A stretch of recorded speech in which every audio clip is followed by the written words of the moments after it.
this afternoon. We are gathered on Aboriginal land, always was, always will be.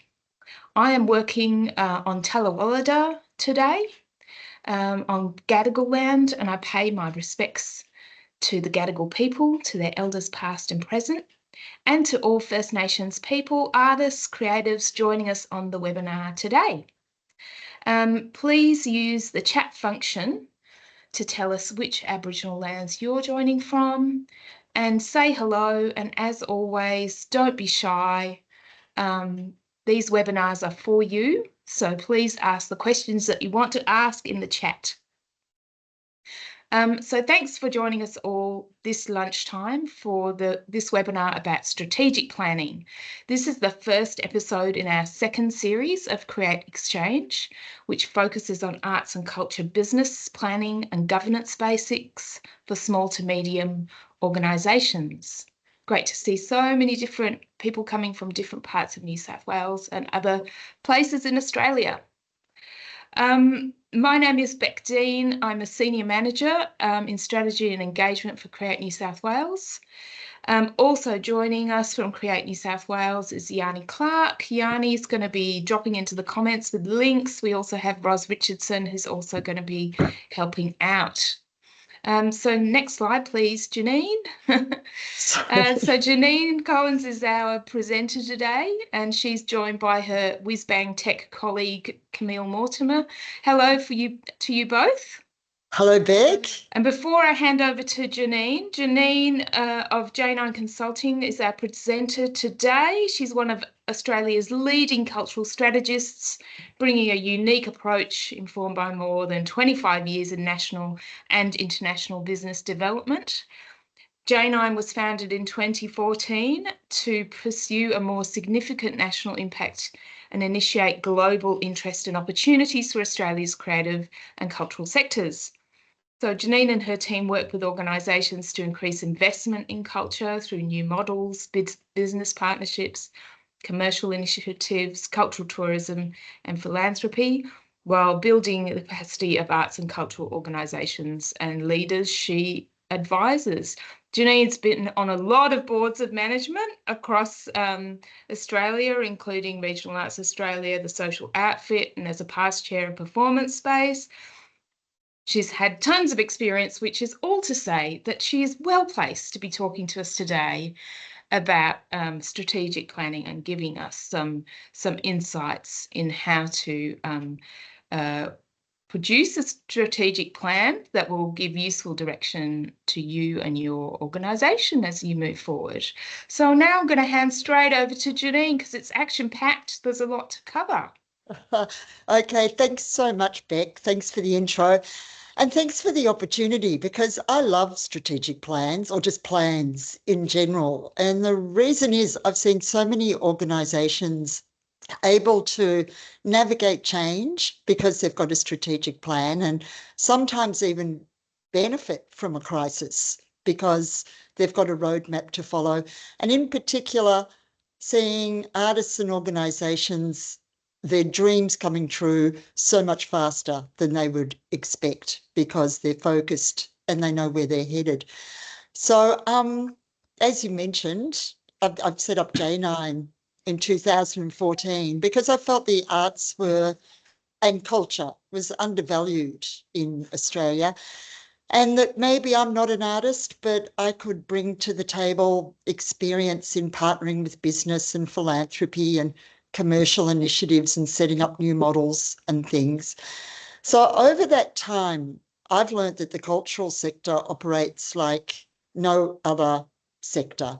It has winds blowing its way that are totally unexpected and are not anticipated. And unlike other businesses, the vision and the purpose is not based on maximising profit. It's led by an artistic vision. So that means the strategic plans have to balance artistic vision, financial sustainability, and an impact on the community. It's a totally different scenario to every other sector. But it's a lot to juggle, but you can, as long as you have a plan. So I'd really like to ask lots of questions now of you very quickly to get a sense of who's in the room. Could you just mention in the chat how many people are here from the visual arts sector, from museums and galleries, from performing arts, and there may be other areas too that I haven't referenced. Great, lots of artists. Yes. Okay, lots of visual artists and performing arts. Okay, clearly a big need for strategic planning in the visual arts, Beck. Great. Definitely Local government. great mix. And health, it is. It's a great mix. Okay, thank you. My next question for you is, which one best describes you? And this one's a number 1, 2, or a 3. 1, I've never written a strategic plan. Or I get the idea, but I haven't had the time to do it. Or 3, it's a work from home day and the webinar's free, so I just thought, why not? If you could just note whether you're a 1, 2, or 3, that'll help me get a good idea of who's in the room today, the virtual room. Craft, we're still saying fantastic. Lots of different sectors here today. Yay, lots of local government. And now, how do you... There are a few people who've written strategic plans and who are saying they're number 4. And there's lots of people that have never done it. So this is a really great opportunity, I think, to have a... Oh, good. Well, I hope there's learnings. This is very broad and there'll be opportunities for questions all the way through. And case studies will be presented all the way through too. So terrific. Okay. So one question before that is whether you have a current strategic plan. And when I say current, meaning one that you actually use, one that you refer to on a regular basis, not the one that you wrote for your funding application 3 years ago. And that's just a simple yes or no. A Y or an N would be great. I think it's pretty even between the yeses and the nos in this group. Okay, great. All right, well, it's very mixed. Fantastic. Okay, now this is the last question, but very important. Why are you interested? Is it because, 1, you want to make your artistic vision possible? Is it because you want to move beyond crisis management? Because you want to be financially sustainable? Because you want to make a good case for funding? Or you want to engage your board? So Beck, and those numbers pop in. It could be all of the above. It'd be really interesting to know. There's quite a lot that have hit 3, and others are sort of a combination, and some others, although more outliers, are trying to engage their boards. But definitely that focus on the financial is one that's really clear, and also just making their vision possible, I think, is another top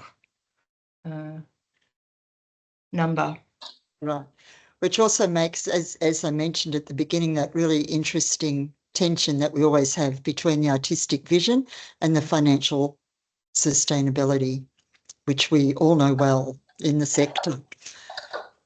Okay, thanks so much for that. Now I'm going to dive into strategic planning. But I just do want to add that of those 1 to 5, the good news is I would hope by the end of the presentation, all of those have been addressed and you're going to feel much more confident in each of those areas. So today we're going to cover what is strategic planning, the strategic planning process, We'll have case studies throughout the presentation and finish up with a Q&A and a wrap-up. So first of all, what is a strategic plan? Strategic planning for arts organisations is the systematic process of defining your cultural purpose, which is having clarity around why your arts organisation exists, which can be quite challenging, balancing artistic vision with financial sustainability. You may have incredible creative ideas, but do you have the funds and the resources to be able to realise them? Or do you find yourself on the hamster wheel of constantly getting project funding? And creating a roadmap that benefits both your community and your art form. With a strategic plan, you have a roadmap that you can share with all of your stakeholders so that they can all come on the journey with you and share your successes as well. Why does it matter? I've got a lot of content here and I would love to discuss this more and perhaps have some questions after. A strategic plan is really important because it aligns your artistic vision with operational reality. It builds a compelling case for funding and support. That is, people are more likely to invest if they have the confidence that you're clear on where you're headed for the next 3 to 5 years or even longer. It helps navigate the tension between purpose and profit, a really interesting one for the arts. It's a non-profit sector. I would call the arts social profit. I like the idea of dropping the word non-profit because we do have to make a profit. It is really important. We need a profit so that you can invest in your growth. We need a profit so that you have reserves for when the unexpected happens. So that's, I think, an interesting discussion for a lot of organisations to have internally, that tension between purpose and profit. It strengthens board and stakeholder engagement because they can be involved in the process, but more importantly, follow your progress in delivering your strategic plan. It enables long-term sustainability beyond crisis management, which I'll go into in more detail.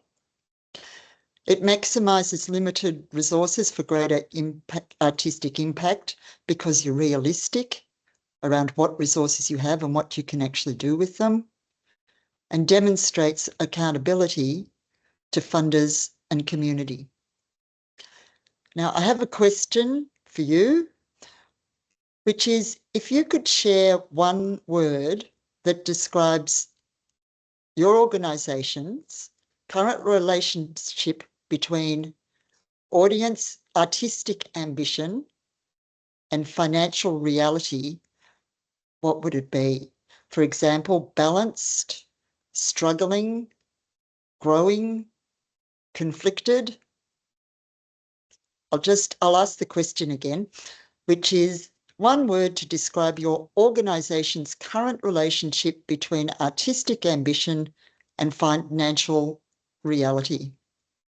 Okay, so we've got strained, untapped, strained again, disjointed, tenuous, under-resourced, balanced, unrealistic, realistic, unique, growing/struggling, getting there, cautiously ambitious,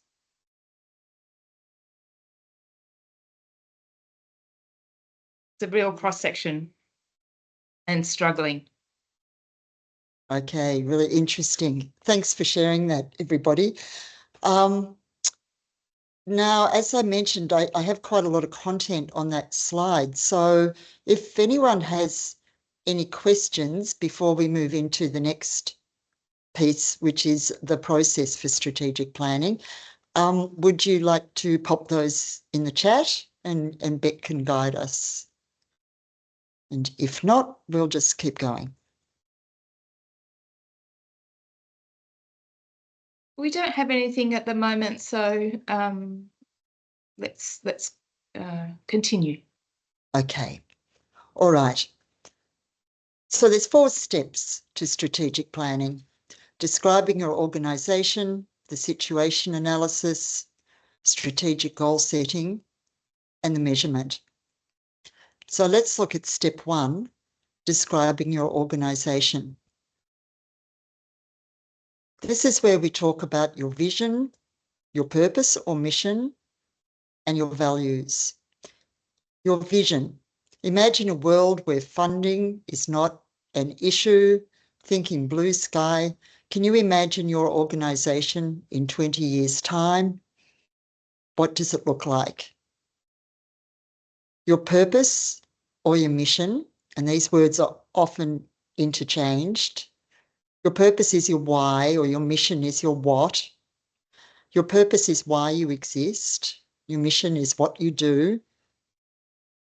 And it's how you're going to achieve your vision. And then your values. They underpin all of your decision-making.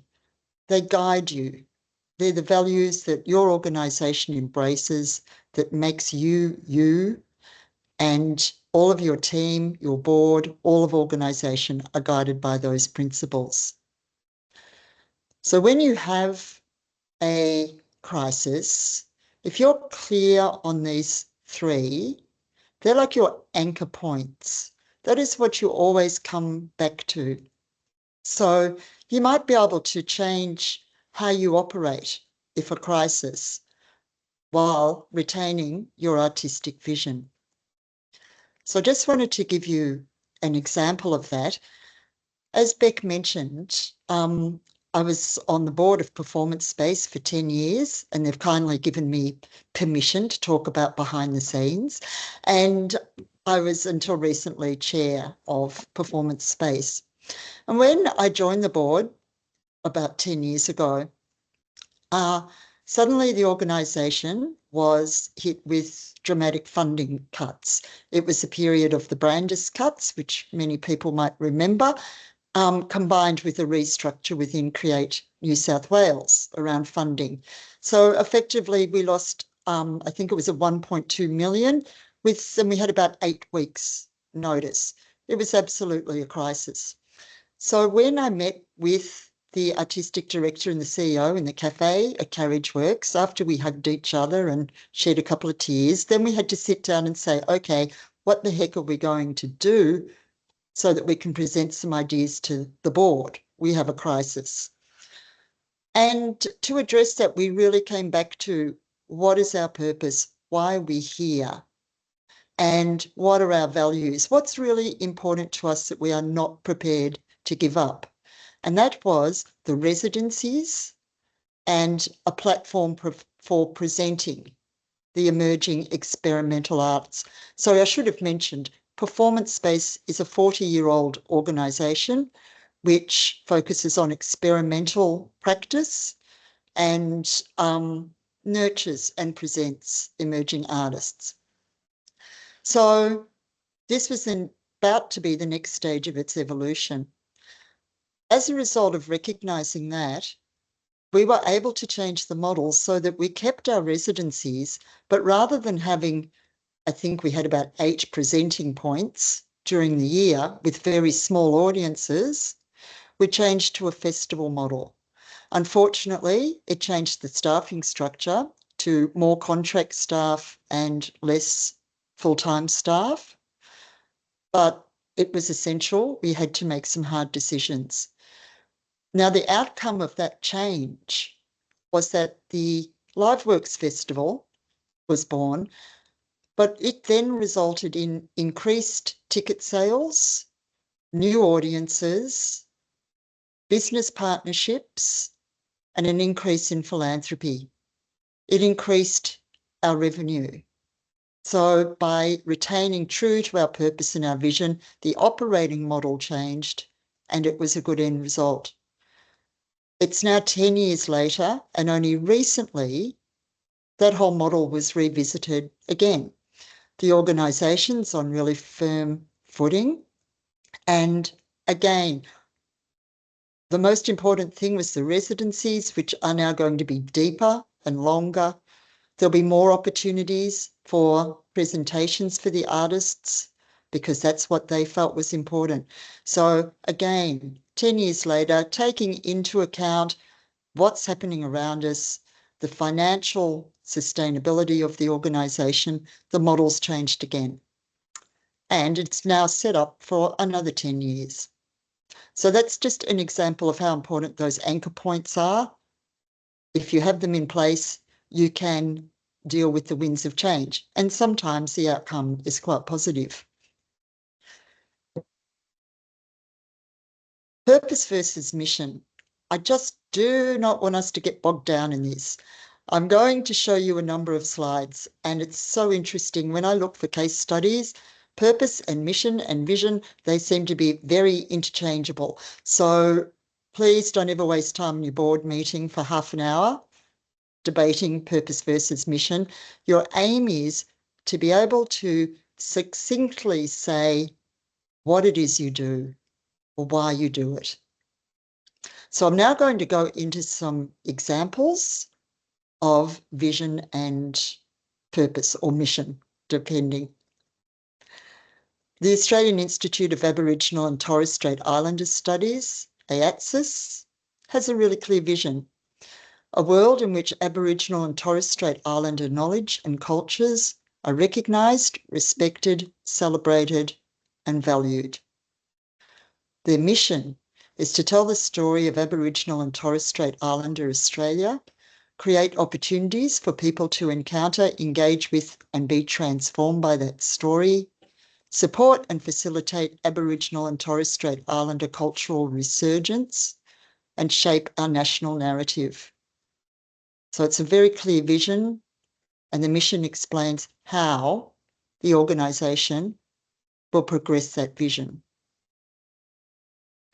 The next example is the Australian Museum, to be the leading voice for the richness of life, the earth and culture in Australia and the Pacific. And the vision is to ignite wonder, inspire debate and drive change. We commit to transform the conversation around climate change, the environment and wildlife conservation, to prioritise First Nations cultures and to continue to develop world-leading science collections, exhibitions and education programs. Again, you can see with the vision, and I think it's interesting here, they actually have a geographic boundary on it, Australia and the Pacific. So their vision is quite clear about where they want to be positioned. And you can read in this case from a vision statement, so it's sort of a different model to the one I'd use, talks about how they get there, what they do.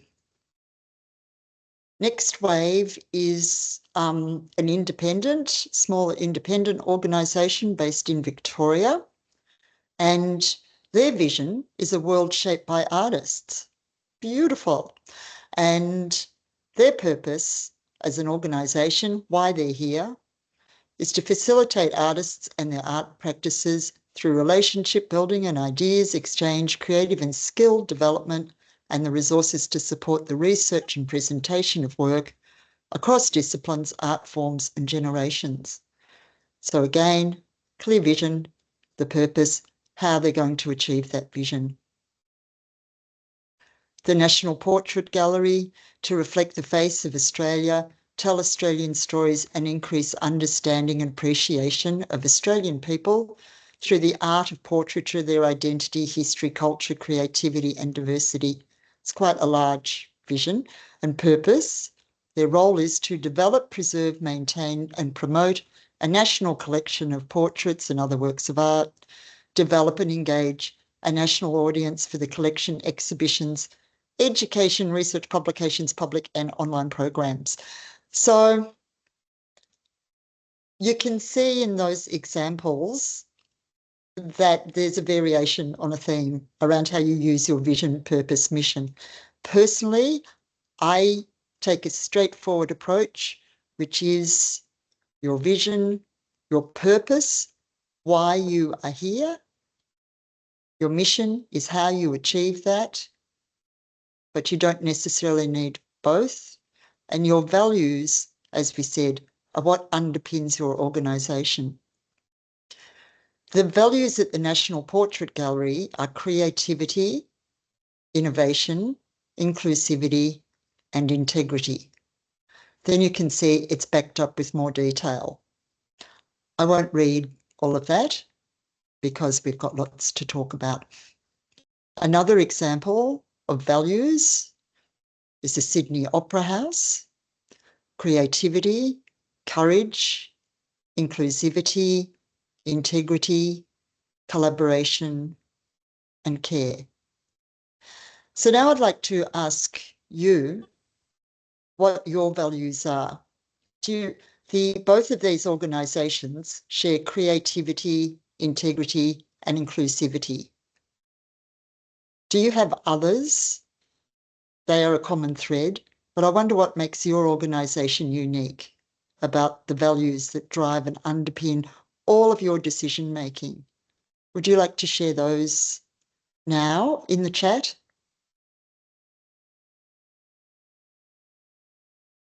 I think there's some thought going on at the moment, Janine. Yes, I did just drop that on everybody out of the blue. Accountability, Great. from the perspective of the local council and to ratepayers. Empowerment, collaboration, respect, and openness from Great. Ivy. Diversity. Yep, great. From Rebecca.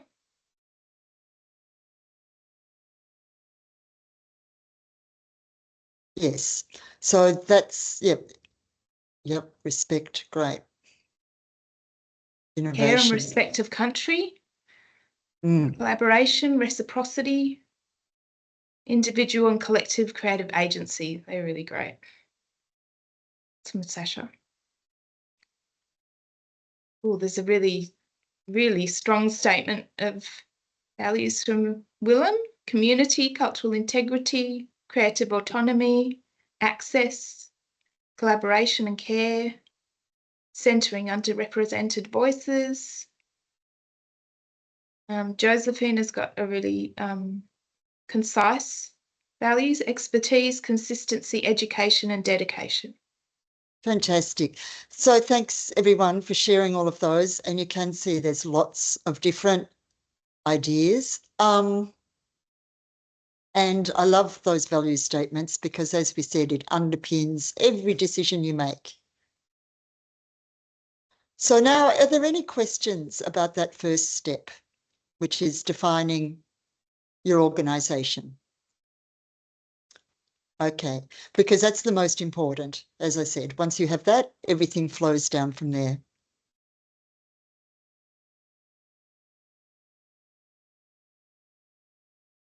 Okay, if there aren't any questions, Beck, we keep moving. But let's hold on to them. Rebecca's just mentioned the vision is the most difficult. Yes. When I'm facilitating, Rebecca, there, are certain exercises that you can do with your organisation that help you with the vision idea, which is really, about just having a very open mind. Maybe sometimes it's easier to do the purpose first and think about why you're here before doing the vision piece. So once you're clear on why you exist, then the kind of change you want to make might be easier to consider. Alex is asking, they use mission and objects. Do you think of these as different to purpose and vision? Would we keep mission and objects and add purpose and vision, or reframe them with different terms? Yeah, this is that interesting piece. As I mentioned, I wouldn't get too bogged down with objects. Are you from a government department by any chance? If not, I'm not sure if it's the objectives. I just haven't come across that approach before, an association. Oh, okay. No, I think you're fine to leave it as is. If it's working for you, if it succinctly describes your organisation, if it talks about how you're going to progress your vision, I think it's fine. There we are. I think it's because they're in the Constitution. Yeah, I understand. It's like, okay, I'll move into the second piece now, which is the situation analysis. The first thing is to have a look at what's happening externally. And we usually use these areas. Political, which may be, has there been a change of government? Has the funding structure changed? Have the priorities changed? Are there new policies? Economic, what's happening? Is the cost of living causing a crunch for your organisation? Is there reduction in ticket buyers due to the economic situation? Social, are you finding your demographic is getting older? Because that is the actual social trend out there.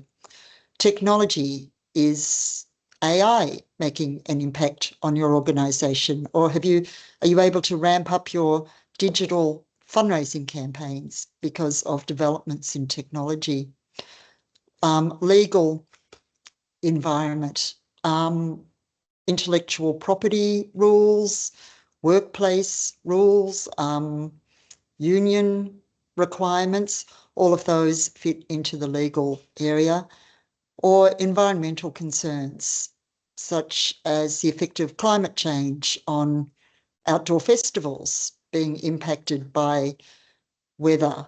Are you increasing your contribution towards environmental sustainability? They're all examples of external considerations that impact your organisation and need to be considered. We then move on to what's happening internally. Your financial health. Do you have diverse revenue streams? Resources. Do you have the team that is required to deliver on your artistic vision? Is your board engaged and active? Do you have all of the technical equipment that is required and the facilities? And what's the situation with your stakeholders? Is your audience loyal? And just while we're on stakeholders, I might just discuss those a little further because they also play an important role in strategic planning. Audiences, funders, artists, community, they're all examples of your stakeholders. It could be your subscribers, funders, could be corporations, government, foundations, artists, community, neighbourhood groups, schools, local council. It's a good idea to engage them in your strategic planning process at some point. Your key stakeholders can give you objective feedback, and they can also bring fresh ideas, fresh perspectives that you haven't thought of to your planning. The next approach that I always use, it's an oldie but a goodie, is the SWOT analysis, where we look at our strengths. What is it that you're doing really well? Weaknesses, or I prefer to say, what areas can you improve on? What opportunities may be sitting there ready for you to grasp? And what are those threats? External things that are happening outside your organisation that you have no control over.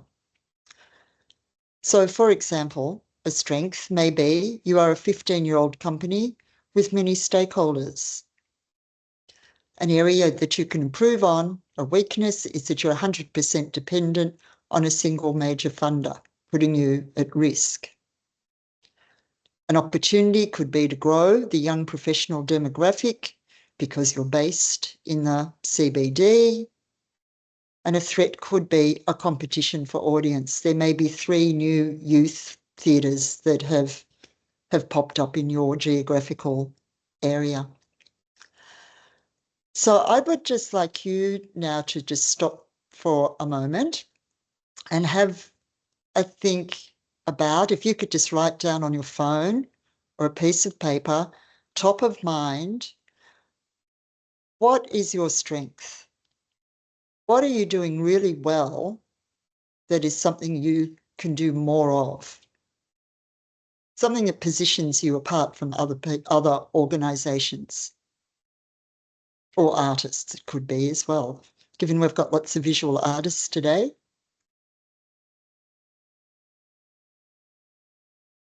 And then I'd like you to have a think and to write down the first thing that comes into your mind as an area that you could improve on, an area that might be holding back your growth or development or success.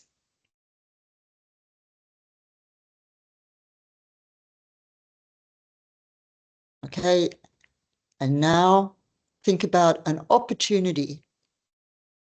So it might be low-hanging fruit, or it might be very distant. But what is something that you could do that's actually going to shift the dial for you, for your organisation, an opportunity that you know is out there, but you haven't actioned as yet?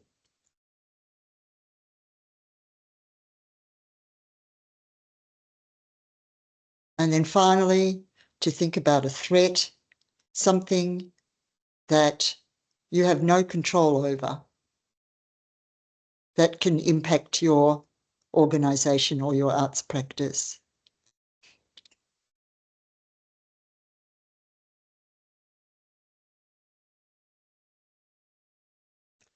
Okay. Is there, I'll continue or I'll stop there actually if there's any questions. I was just going to say, Janine, that I know that the SWOT analysis is an oldie but a goodie. I always think that it's one that's really useful to use regardless of the kind of organization or situation you're in. Like if you're a freelancer, you could also be doing a SWOT, to sort of better position yourself, in the marketplace. And as a business, it's always a good thing to kind of stop for a while and realize the situations that are sort of changing around you as well. Yeah, absolutely. It's a great tool to have. And I think sometimes you see other examples, but in my opinion, they're all a variation on this, different ways of describing the good old SWOT. Okay, so if there's no questions around that, you've had a moment to think about it, we'll move on. So after you've done this situation analysis, then it's time to move on to step 3. You've got the picture of all of the different external and internal pressures that you have and strengths. And it's time to set some goals. Goals need to be smart, specific, that is clear, artistic and organisational outcomes, measurable. You need to be able to measure your impact, your audiences, your revenue, your programs. Achievable. Make sure they're realistic given your resources. Relevant. Do they align with your mission and with your community? And time bound. What are the deadlines? They're usually in line with your funding cycle or your seasons or your next exhibition. I think also with time bound, strategic plans, when you're new or a startup, probably 12 months is an appropriate time for a strategic plan. When you're more established, it could be 3 to 5 years. But given how often life is changing at the moment, the external environment, 3 years is probably a good place to start. When we look at goals, there's usually some common focus or goals areas in the arts. They tend to be artistic growth, audience development, revenue diversification, and community impact. Beck, is it fair to say that when Create New South Wales are seeing strategic plans, that they tend to be the 4 common goal-setting areas?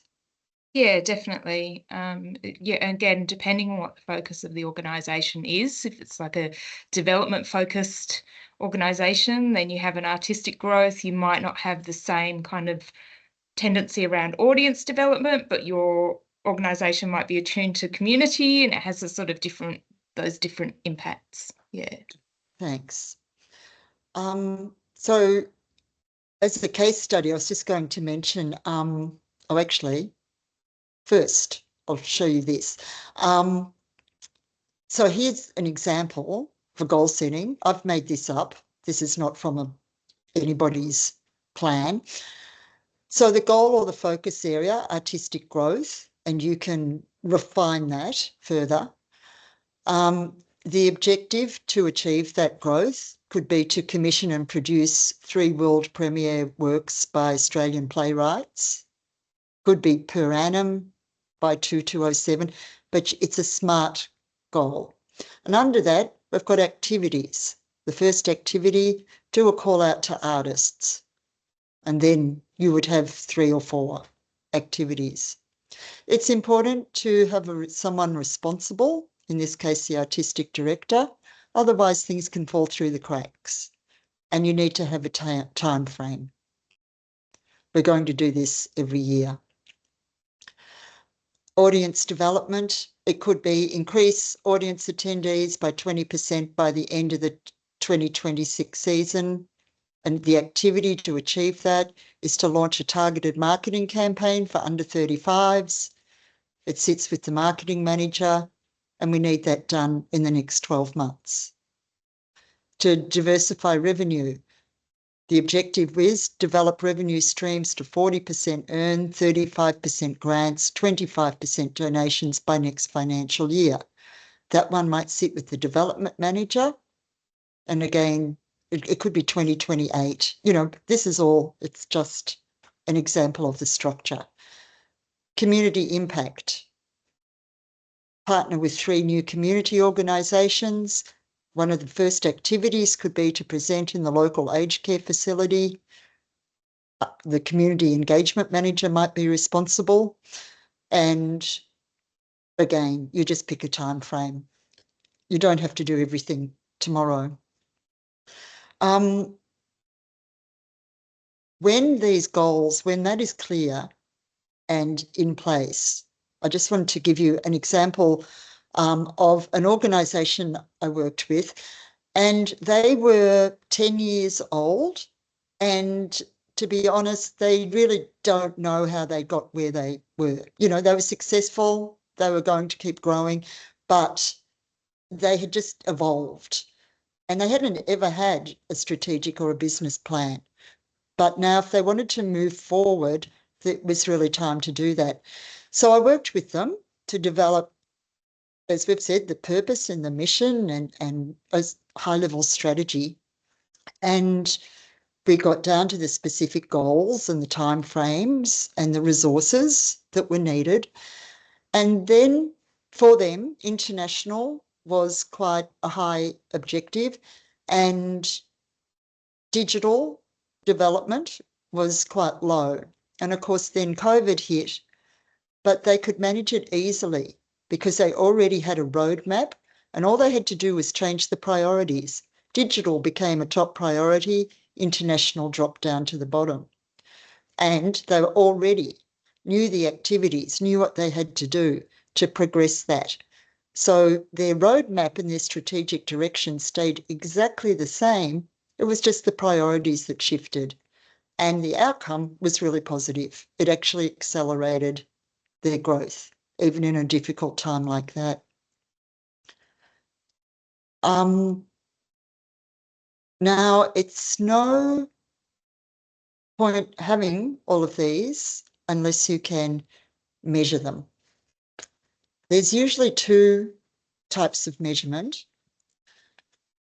KPIs or metrics, key performance indicators, and impact measurement, which there is more and more conversation about for arts orgs. Going back to that example that I used before, we talked about an objective of commissioning and producing new works, that the KPI or the measurement would actually be that 3 world premieres by local playwrights were presented within 18 months, reaching 5,000 audience members. And it's very clear you either hit that or you didn't. And remember, there's also a different column with time frame. Increasing the audience attendance, the KPI, increasing the under 35 attendees by 40% by the end of the 2026 season. Very clear. And you either hit that or you don't, and so on. I'm going to keep moving because of our time. This is an actual example. I took this from a strategic plan of a peak body in the arts that has a membership base. There are many more goals and objectives in the plan, but what I really liked was their final column about the contribution to systemic change, which is about impact. So they have a clear goal: stronger artists and companies, strengthen, support and connect independent performing artists and producers, small to medium orgs and larger performing arts orgs. Their objective for that goal is that salaries and conditions improve in companies and for independents. The KPI, their measurement, is above CPI increase in salaries between surveys, and the average fee for independent casual gigs improves above the CPI. But they have this additional column, which is the contribution to systematic change, that artists and art workers have long-term sustainable careers in the arts. So ideally, and I imagine the next step for this organisation will be how to actually measure that systematic change. And that's when we talk about impact measurement. So we've now looked at the 4 steps: vision, mission and values. Step 1, describing your organisation.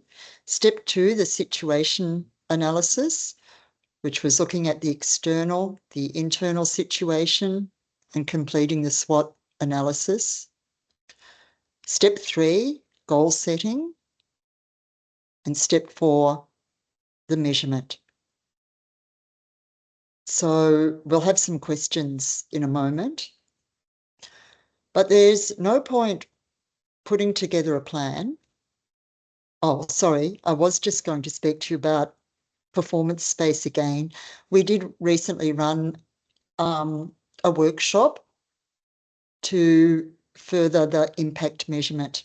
So first of all, the process that we used was I spent time with the artistic director and the CEO to really identify what problem was performance-based solving, what difference are they making to the sector, to the community, to the society. We decided we would concentrate on the difference they were making to the arts sector.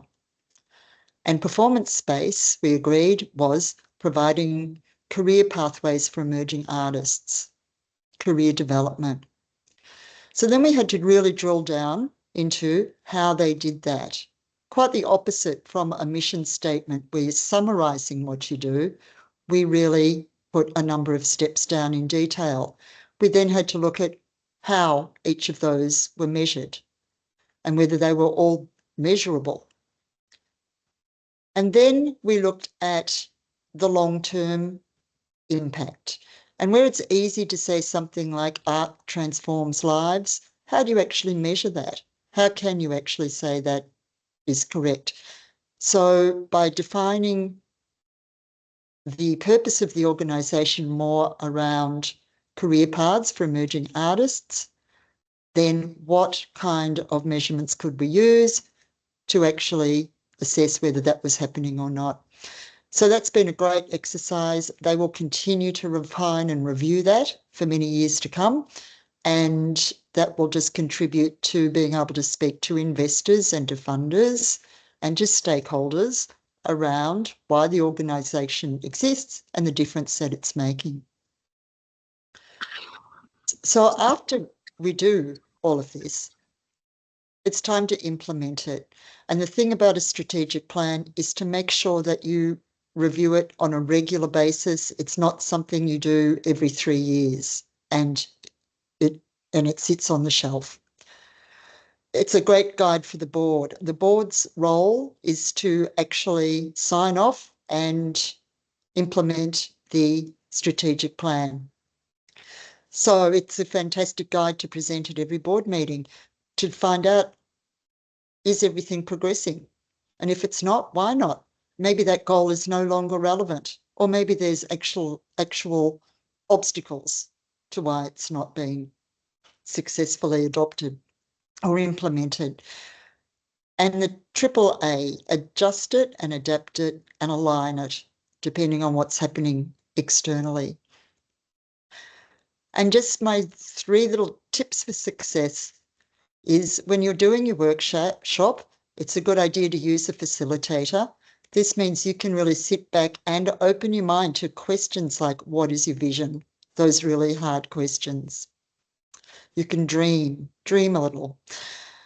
Involve your board and your key stakeholders in the process. That way they're engaged. It's not a document they get at the end. Actually have their input.